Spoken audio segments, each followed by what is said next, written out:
Are you the same Samuel Ramirez who's placed on deferred adjudication in 2022? Deferred adjudication is basically Texas' way of giving you a second chance. No conviction if you follow the rules. But here's the catch. If you mess up, that conviction comes crashing back down on you. CR 3263 for the offense of assault family household impeding breath or circulation on November 7, 2022 for a period of 3 years. Is that you? You're going to need to speak up. Yes, ma'am. All right. State. Yes, sir. Your Honor, we're here this afternoon on the state's motion to enter adjudication of guilt and revoke community supervision. Sorry, maybe go on for just 1 second. Yes. Violation of condition number 4. Just 1 second. Guys, we're on the record, so if you could not talk behind the court reporter because it makes it difficult for her to hear. All right, you may proceed. Yes, sir. Violation of condition number 4. In Bexar County, Texas, the defendant, Samuel Ramirez, the then and there failed to report to the supervision officer as directed for the months of July, August, October, and November 2024, and violation of condition number 4. How do you plead to that? True or not true? True. Imagine standing here. One true plea could flip your future between probation or a full decade behind bars. What would you do in his shoes? We'll waive the remaining violation, Your Honor. Any objection to the state's waiver? No objection, Your Honor. All right, did you understand by pleading true to violation of condition number 4, the court could find it true, grant the motion, find you guilty, sentence you up to 10 years in the prison and up to $10,000 fine? Knowing that, do you still wish to plead true to violation of condition number 4? Court will find violation of condition number 4 true. Is there proposed agreement? State, what are you requesting? Your Honor, state's requesting 2 years imprisonment. This in TDC. Your Honor, we're asking for the court to alter and amend the conditions of probation. Mr. Ramirez realized that he made a bad mistake of not showing up for probation. He had transportation problems, but he acknowledges that he should have gone to probation. When he was arrested on this case, Your Honor, the victim on the case is the complaining witness is his sister.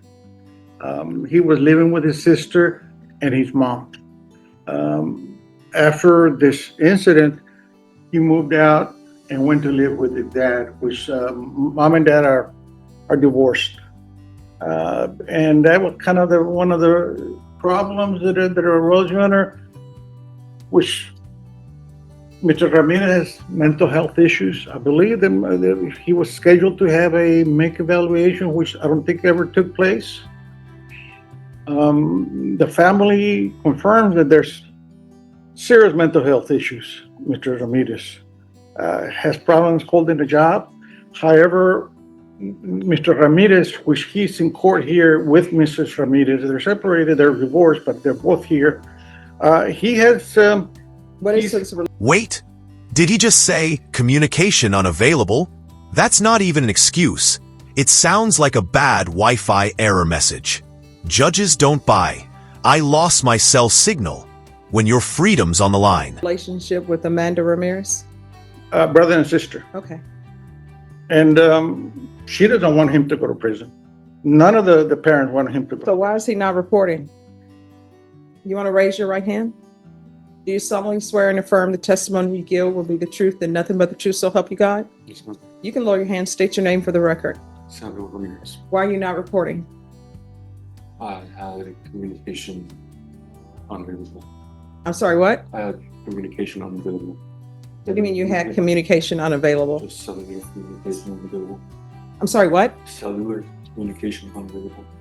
What do you And here's the judge's frustration in plain sight. Probation isn't punishment-free. It's a deal.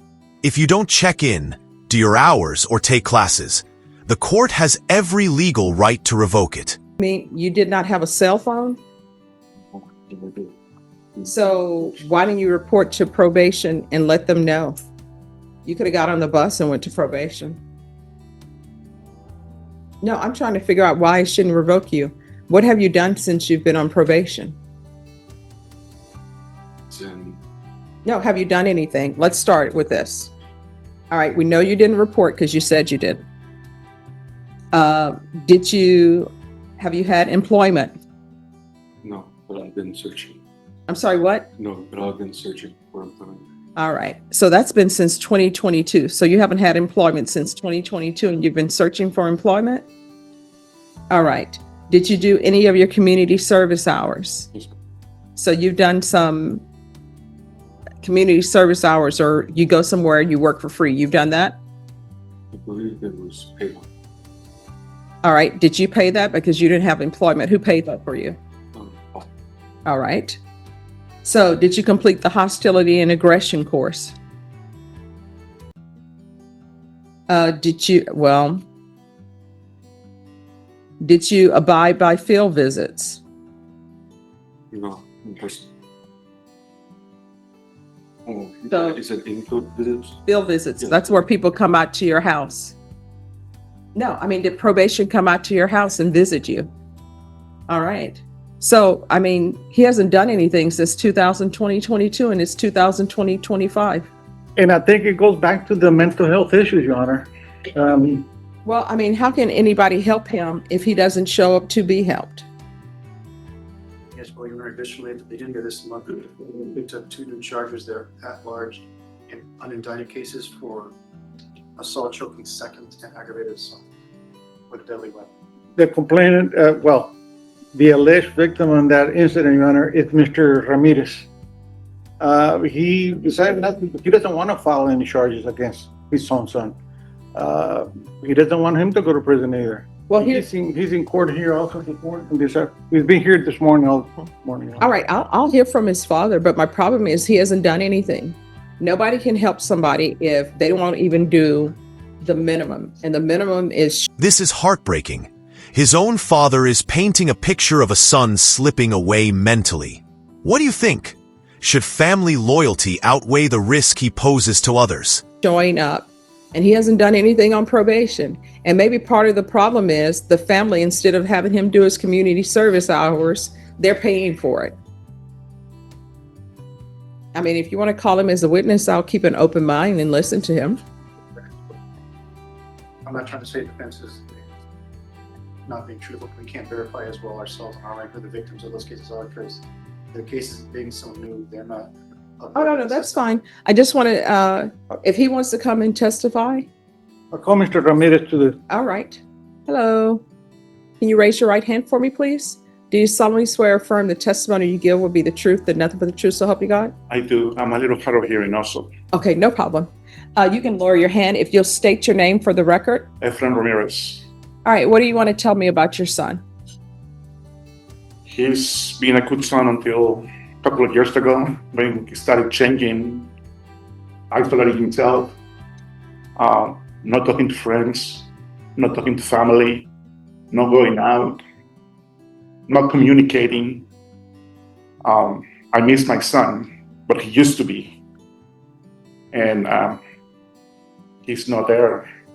So we're seeking for help, you know. Let me ask you this. Has he always looked like this? No, I mean, buffed up and everything? his smile is gone. No. I mean, his body type. Has his body type always been like that? He's been exercising since he was pretty young. No. But the body that I'm seeing right now, is that the way his body has always been of late? When did his body start being that way where he's super muscular? And let me just tell you where I'm going with this. I can. And now the case takes a strange turn. Suddenly it's less about probation and more about whether Samuel's been juicing. Only in court do you get probation violations mixed with fitness debates. Let me tell you where I'm going with this. Has he been using steroids? Not to my knowledge, and I always asked him. He wasn't this big. When he was exercising, he was very lean and muscular. But in the last 6 months or so, he stopped exercising and just eating and not doing anything. So he hasn't been exercising and he's still built that way Yeah, he's been in eating. 6 months. He's been eating a lot. Well, I mean, if he shouldn't be that muscular then. Again, I work, and we have weights at home. And for me to find out if he was doing exercise or Miss, I'm not, sorry, you're gonna have to have a seat. I know that he loves exercising and he loves eating, but as far as steroids or any other kind of muscle enhancement, I don't know. I don't think so. All right, just one moment. Deputy Laura? Can slow up on that. All right, I'm sorry, go ahead. So to my knowledge, he hasn't been using anything. He's just big. He's been big. Okay. All right, any other questions? Have you tried to attempt to get help, medical treatment for your son? Yes, I need to go to a health facility, and I talked to the director, and the director was willing to help, but unfortunately, it wasn't possible for us to make him come to this facility. And the director said that the only way that she would be able to help is, again, if he was back in here or back in jail, then she will come and request to give him some sort of help. And when the state says that he had an altercation on May the 3rd, are you the person that involved in that altercation? And the last altercation, Yes. yes, And that was with your son. yes. Do you want him to go to prison? I don't want him to go to prison. I want him to get the help needed. And if the judge decides to give him one more chance and place him back on probation, are you willing to ready to help your son some way? Always, And you own a business, correct? I do. And you at one point your son worked for you? Not only work, but I train him to do what I do for a living. And is that something that you will consider also if the judge puts him back on probation? Yes, I would. I'll pass the witness. Any questions? Yes. I'm sorry, so I didn't catch your first name? My name, Yes. Efren. Efren. I'll just call you Mr. Ramirez. Is that I okay? can. I'll just call you Mr. Ramirez. Is that Yes, okay? that's fine. Okay, well, Mr. Ramirez, has your son ever assaulted your daughter before? That was the first time that I know of. Okay. And has he ever been violent or assaulted with you?